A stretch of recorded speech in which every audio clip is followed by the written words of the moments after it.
An older guy is who told King Von's friends to jump him on the bus. This led to King Von becoming a serial killer, by the way. I even damn near witnessed this happen. So when L.A. Capone was getting jumped on at Dunbar High School, also having to deal with the guys from Dunbar marching 200 deep down King Drive after school, and they was on some bully shit for sure. They used to whoop ass and hop on the CTA bus or the city bus in Chicago and turn it off so they can continue whooping ass, and that shit was not right. When they used to turn the bus off so that even the bus driver couldn't restart it, the driver used to get up and run and leave y'all to it on the bus. I caught a punk. They got the bus driver scared. 200 niggas deep coming from 64th, coming over there whooping ass, just whooping everybody. See every nigga that's walking down the block, they beating his ass. All right, man, today we're going to be reacting to how the war in Chiraq started. Now, look, I heard that it was over a female. You feel me? I guess some nigga, he cuffed up a little thotty. He didn't know she was a thotty. She was getting cracked by everybody or something like that. You know what I'm saying?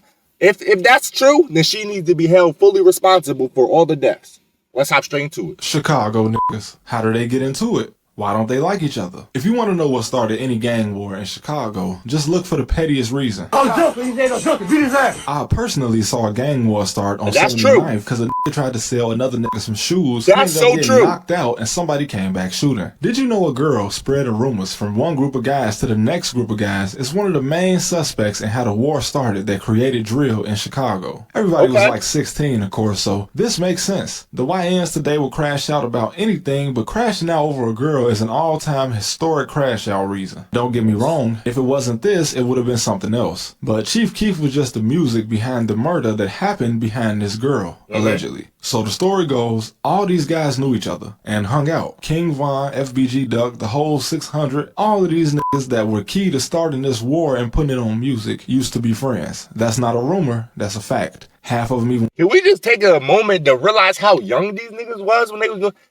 Bro, they was like 14, 15, 16, starting the whole war. What the hell?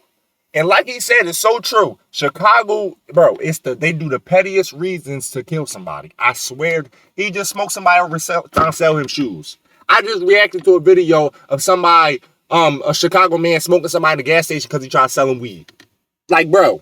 Went to the same school, which makes all the killing Von did even more pointless. Now, Von went so hard because he got jumped by the same guys he used to hang out with, but he only got jumped because he was in the middle between these two groups that passed around the same girl. And when you're just a teenager in these Chicago streets, all it takes is a petty insult for somebody to die. And that's not a good thing. Not something we should be proud of. Now, it's very easy for me to believe that some random girl who none of these guys even probably had contact with once the war started could have been the reason because of many things. And this is just one of the wars. Don't confuse this with the several other wars taking place at the same time, because a lot of these wars can be summed up as, it's gonna be a lot, but try to follow me here. And I'm speaking as the gang members. We've been into it with these guys for generations, and we clicked up with you guys, so you might as well join, because when the other guys see you hanging with us, we both gonna get shot at. So technically, y'all are in the war over nothing. At least until one of y'all actually gets hit with a bullet. When Chief Keef started rapping, there were already wars. But when the 63rd versus 64th war got into music, that is the part that allegedly happened over a girl. But it wasn't hard to start because there were already affiliations in place to make it easy for these guys to not like each other. Here's an example. I'm from 79th. The older guys used to walk around saying fuck the other side. Who was the other side? The guys across the nearest main street. I didn't know them niggas, and neither did a lot of the younger guys, but being followers and trying to look as cool as the older guys, they said fuck the other side too. Now obviously the older guys might have had a reason to say this, but the next generation did not. And as ashamed as I am to say this, I was at one of the first BDK parties. There might have been 5 guys in the party that actually meant it, and the rest of the kids there didn't really care. They just said it because it went with the music. And that's how it's going to be too.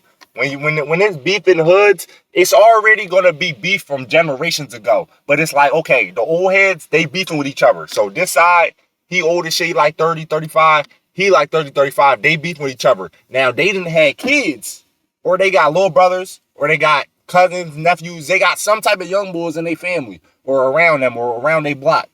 Them niggas go to school with each other. So when you 5, 6, 7, y'all all friends. You don't even know nothing about the beef. It ain't till when they get a little older, they start growing through puberty, they start maturing a little bit. Now the old heads in their ear like, oh, don't, you know, that's so-and-so nephew, you feel me? Da-da-da, he did this, he did that. Now they start beefing with each other, or they just start beefing with each other for petty ass reasons. Maybe they got into a fight in middle school. A nigga stepped on a nigga new Jordans when he came to school because he was hating because he couldn't afford them. It just be all types, and then they start beefing. They grow up, and then it just cycles on from there. This was before JoJo, before Keith. I was in 6th grade, and the guys who started saying that were maybe 8th graders or freshmen, but that's when gangbanging gets heavy in the city. 8th grade. Because by this time, 2 guys in my middle school had already been in a shootout with each other. Why? Did these niggas even know each other well enough to want to kill each other? No. And that's why it's a good thing they met up in the alley and missed every shot. Those the Jordans I was talking about. Look, I'm not making this shit up. Those the Jordans. You know what I'm saying? I remember when them shits came out. Everybody wanted them Jordans, bro. Nigga stepped on his Jordans and stretched him. You know what I'm saying? He stepped on them shits. He got mad. He said, yo, why you get mad for? Popped his ass, bro. That's what happens.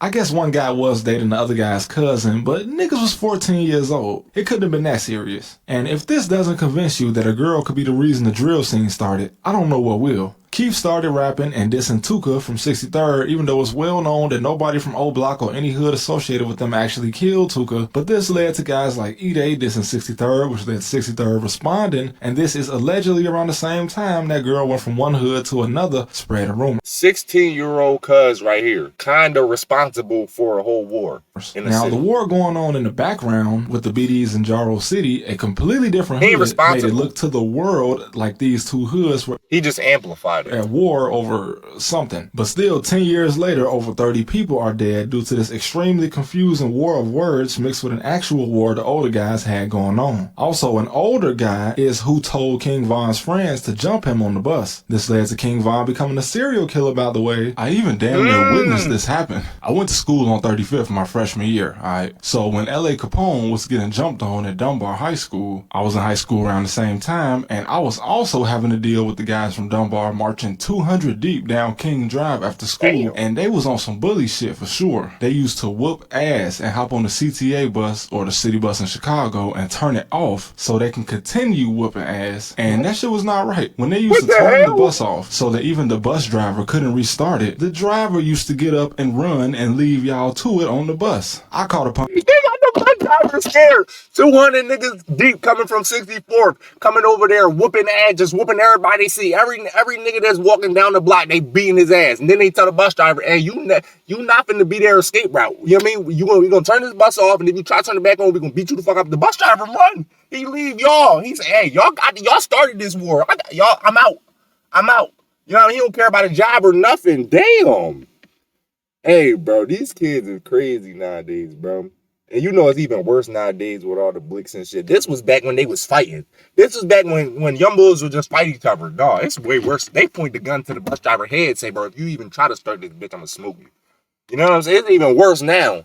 Punkin' head one time on the King Drive bus, I ain't gonna lie. I fought back though, but that's just further proof that a lot of these guys went to school together and could have been friends. The thing is, all it takes is one psycho on each side to keep it going. Tay Capone recently said in an interview that if somebody brought up a peace treaty to King Von, he wouldn't even think about hearing it, and you might just get ignored trying to have that conversation with him. And there's somebody like this in every hood. And then there's the guys that hang around this one psycho that's either too much of a follower or just don't care enough to actually push the issue. Peer pressure is a motherfucker, especially when people dying. And then again, when everybody is a teenager, can you even trust any peace treaty? I know I don't trust kids. Never did. Kids lie. And you can't afford to be walking around Chicago thinking y'all in a ceasefire, then motherfuckers pop out the alley with 3 guns and you ain't got nothing but a phone and a pack of backwoods on you. And after a while, of course, the girl didn't even matter. Once the shots started getting fired, the original meaning of the war was completely lost. And that's when it takes on a new meaning. Either those guys kill somebody I know, or those guys try to kill me every time I see them, or the older guys told me that when these guys see me, they're gonna try to kill me, so I'm just gonna assume that whether these guys are cool or not. And it messes with me because this happened across multiple hoods in Chicago for multiple petty reasons. And so let me know, does this thought even know that she started it?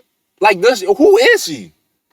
And she probably out still getting cracked to this day. She don't even care. She know damn well she started it, but she not about to show her face. She just still getting cracked by every nigga in the hood, going different hoods, bro.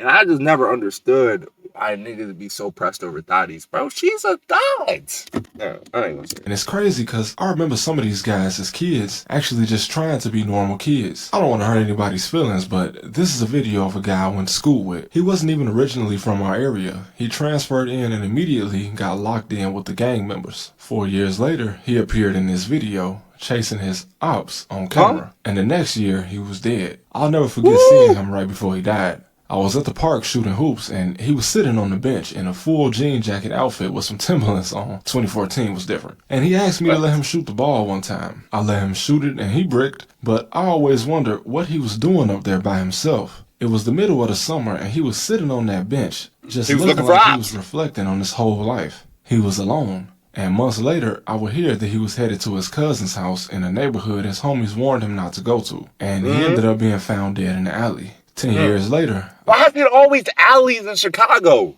Bro, why is everybody getting smoked in the alleyways? If I'm living in Chicago, you would never catch me in an alley a day in your life. I don't care what way I gotta go. I don't care if I gotta go around the block, around the world to get to my crib. I don't care if it's gonna take 3 extra hours. Nigga, I'm never going through no alleyway. You got me messed up, bro. Everybody dies in the alleyway. Oh, you never trust that in Chicago, bro.